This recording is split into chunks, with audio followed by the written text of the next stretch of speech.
अभिव्यक्ति और माध्यम पुस्तक को देखेंगे तो उसमें कुछ पाठ कक्षा 11वीं के लिए दिए गए हैं और कुछ पाठ कक्षा 12वीं के लिए निर्धारित किए गए हैं। लेकिन अगर आप सीबीएसई के प्रश्न पत्रों का अवलोकन करेंगे तो कक्षा 11वीं में जो निर्धारित पाठ हैं उनसे भी प्रश्न पूछे गए हैं और कक्षा 12वीं में जो निर्धारित पाठ हैं उनसे भी प्रश्न पूछे गए हैं। जैसे ये जो सारे प्रश्न आपके सामने हैं ये सभी उन पाठों से हैं जो कक्षा 11वीं के लिए निर्धारित हैं। देखें, लोकतंत्र का चौथा स्तंभ किसे और क्यों कहा जाता है? संपादन के 2 सिद्धांत बताइए। लोकतंत्र में जनसंचार के 2 कार्यों का उल्लेख कीजिए। संपादन सिद्धांत में वस्तुपरकता का क्या अर्थ है? स्टिंग ऑपरेशन क्या है? संपादक के 2 दायित्वों का उल्लेख कीजिए। खोजी पत्रकारिता किसे कहते हैं? पीठ पत्रकारिता क्या है? पेज 3 पत्रकारिता से आप क्या समझते हैं? समाचार को परिभाषित कीजिए।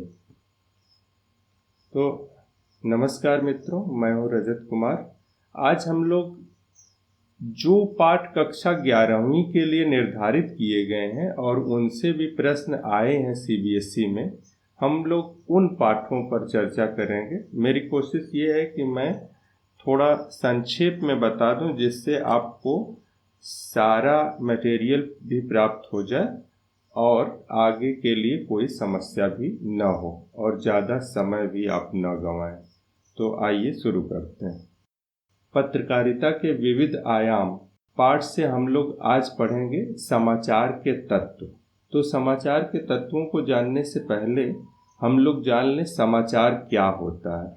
इसे मैं पहले भी बता चुका हूँ, एक बार सिर्फ रिवाइंड कर रहा हूँ।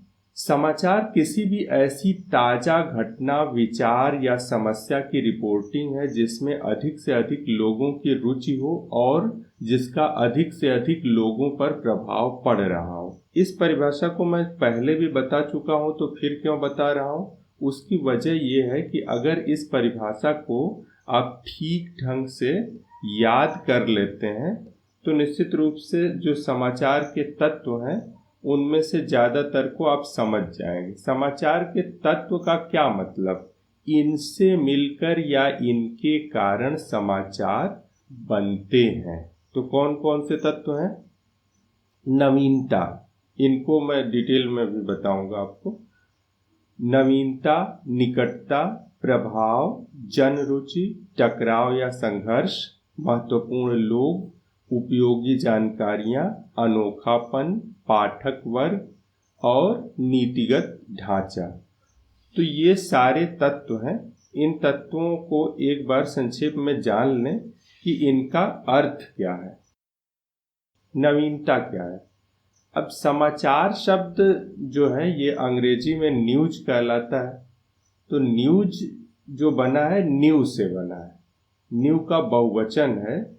अब जो भी समाचार हो जब नया नहीं हो तो उसको लोग पढ़ेंगे नहीं। ऐसे ही आम लोगों में प्रचलित मुहावरा है बासी खबर। बासी खबर होने का मतलब कि इसको सभी लोग जानते हैं, ये महत्व की नहीं रह जाती है। वैसे भी समाचार पत्र जो आते हैं उनका जो महत्व सुबह के समय होता है वही शाम को 8 बजे नहीं हो सकता। जो सुबह के समय समाचार पत्र आता है वो शाम के 8 बजे उतना महत्वपूर्ण नहीं रहता, क्योंकि वो फिर रद्दी की टोकरी में चला जाता है।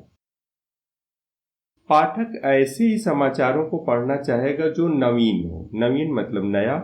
जो समाचार पहले से पाठकों को पता होंगे उन्हें वह नहीं पढ़ना चाहेगा। इसलिए समाचार का एक प्रमुख तत्व है नवीनता।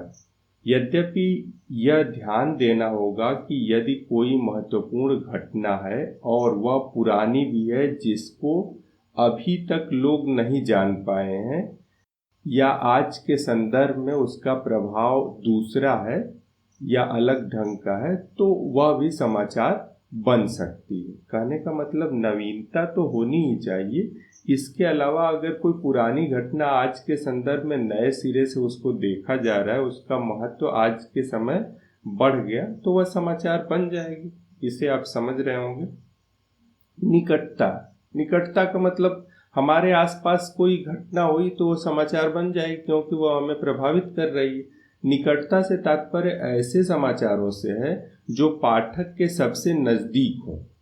नज़दीक यानी भौगोलिक रूप से, अब 1 किलोमीटर 2 किलोमीटर या उससे भी अधिक की बात कर सकते हैं। वो जिस तरह का समाचार होगा उसके हिसाब से भौगोलिक दूरी निर्धारित की जाएगी। यह सांस्कृतिक भी हो सकता है, भौगोलिक भी हो सकता है। यानी अगर जो कल्चर, जिस संस्कृति का पालन हम कर रहे हैं उससे संबंधित अगर कुछ हुआ तो उसको भी हम देखेंगे कि वह निश्चित रूप से हमसे संबंधित है, तो वह हमारे निकट है। और भौगोलिक रूप से, जैसा भौगोलिक का मतलब जो दूरी मैंने बताया किलोमीटर में, उसके हिसाब से भी अगर हमारे घर परिवार के आसपास कोई घटना घटती है तो वह हमें प्रभावित करेगी। उसी तरह से मोहल्ले की घटना, गांव की घटना या शहर की घटना या प्रदेश की घटना, इसी तरह से निकटता का सिद्धांत बनता है। प्रभाव यह समाचार का बहुत महत्वपूर्ण तत्व है, क्योंकि किसी समाचार का जितना अधिक प्रभाव या जितना अधिक क्षेत्र में प्रभाव होगा वह उतना ही महत्वपूर्ण माना जाएगा। अब इसको ऐसे समझ लीजिए कि भारत के प्रधानमंत्री अगर हैं तो वो छोटा सा भी वक्तव्य देंगे तो वह पूरे देश के लिए सार्थक होगा। लेकिन कोई स्थानीय नेता चाहे कोई बड़े से बड़ा वक्तव्य दे, कोई आवश्यक नहीं वह पूरे देश पर प्रभाव डाले। जन रुचि अधिकतर घटनाएं समाचार तभी बनती हैं जब एक बड़े पाठक वर्ग की उसमें रुचि हो। रुचि का मतलब कि उसमें हम इंटरेस्टेड हों, उसको जानना चाहते हों। इसलिए प्रत्येक समाचार संस्था या समाचार पत्र अपने पाठकों के रुचि के हिसाब से समाचारों का संकलन करते हैं, चाहे समाचार पत्र हो चाहे समाचार संस्था। अब समाचार संस्था लिखने का मतलब उसके अंतर्गत पत्रिकाएं भी आ जाएंगी, टेलीविज़न चैनल भी आ जाएंगे न्यूज के, और अन्य भी। किसी समाचार संस्था के यही पाठक टारगेट ऑडियंस कहलाते हैं। ऑडियंस मैं बता चुका हूँ, ऑडियंस पाठक को भी बोलेंगे, श्रोता को भी बोलेंगे और दर्शक को भी बोलेंगे। टकराव या संघर्ष, ये तत्व है, याद रखिए। तत्व का मतलब मैंने पहले बता दिया कि इन्हीं के वजह से समाचार निर्मित होता है, अर्थात समाचार जो बनेगा इनमें ये तत्व होंगे, या कोई जरूरी नहीं कि सभी तत्व हों, इनमें से कुछ तत्वों से ही मिलकर समाचार बनता है। यदि कोई ऐसी घटना हो जिसमें टकराव या संघर्ष हो तो उसे समाचार बनने की संभावना बढ़ जाती है। युद्ध अथवा सैनिक टकराव के बारे में जानने की इच्छा सभी को होती है। यद्यपि यह ध्यान रखना चाहिए कि यह टकराव सिर्फ युद्ध की स्थिति का ही नहीं है। खेलों में भी जब टीमें आपस में मुकाबला करती हैं तो यह भी इसी के अंतर्गत आता है। मतलब प्रतियोगिता भी टकराव और संघर्ष के परिभाषा के अंतर्गत आ जाएगी, और अन्य तरह का टकराव अर्थात युद्ध भी उसी में आ जाएगा। राजनीति में राजनीतिक दलों का राजनीतिक संघर्ष के चुनाव में कितनी सीटें कौन सा राजनीतिक दल प्राप्त करता है, यह भी खबर बनेगा। महत्वपूर्ण लोग, प्रसिद्ध लोगों के बारे में जानने की इच्छा पाठकों में हमेशा से ही रही है। पाठक मशहूर लोगों के बारे में साधारण से साधारण बातें जानना चाहता है, जैसे वे क्या खाते हैं, किस तरह के कपड़े पहनते हैं, उनकी दैनिक जीवन शैली क्या है, उनका लोगों के प्रति व्यवहार या रवैया कैसा है। तो ये सब चीज़ें, छोटी छोटी बातें भी लोगों का ध्यान खींचती हैं जो भी सेलिब्रिटी होते हैं। उपयोगी जानकारियाँ, चाहे वह हमारे नज़दीक की हो, दूर की हो, कुछ भी हो, लेकिन अगर हमारे लिए उपयोगी है उस खास दिन के लिए, तो वह भी समाचार बन जाएगी। जैसे अगर मान लीजिए किसी मोहल्ले की बिजली कट गई है, तो सब अगर समाचार पत्र छापता है कि आज शाम तक बिजली आ जाएगी या इस पर कार्य चल रहा है, तो यह एक खबर बन जाएगी। या विद्यालय कब खुलेंगे या कब तक बंद रहेंगे, या नदी में बाढ़ तो नहीं आ गई, या मौसम कैसा है, ये सारी उपयोगी जानकारियां हैं। इंसान तुरंत इनका उपयोग करता है या इनके आधार पर अपनी योजनाएं बनाता है। तो ये भी समाचार के तत्व होंगे। अनोखापन, यदि कोई घटना बहुत अनोखी हो, जो सामान्य प्रचलित नियमों से अलग हो, वह भी समाचार बनने की योग्यता रखती है। उदाहरण के लिए, जब महाराष्ट्र के लोनार झील का पानी रातों रात गुलाबी हो जाने पर लोगों के लिए यह उत्सुकता का विषय बन गया। अब रातों रात का मतलब बहुत तेजी से, अब यहाँ ऐसा नहीं कि रात भर में, इसको भी ध्यान दें। और अगर आप इंटरनेट पे हैं तो मैं आपसे ये गुजारिश करूँगा कि आप लोनार झील के बारे में और अध्ययन करिए। आप YouTube पे या ऐसे ही इंटरनेट पे डाल करके इसके बारे में जानिएगा।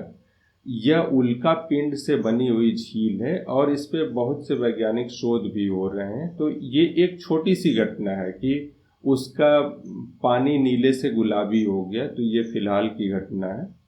आज 19 तारीख है, आज 19 जून को ये रिकॉर्डिंग कर रहा हूँ, तो उसके हिसाब से ये हफ्ते भर पहले की ही घटना है।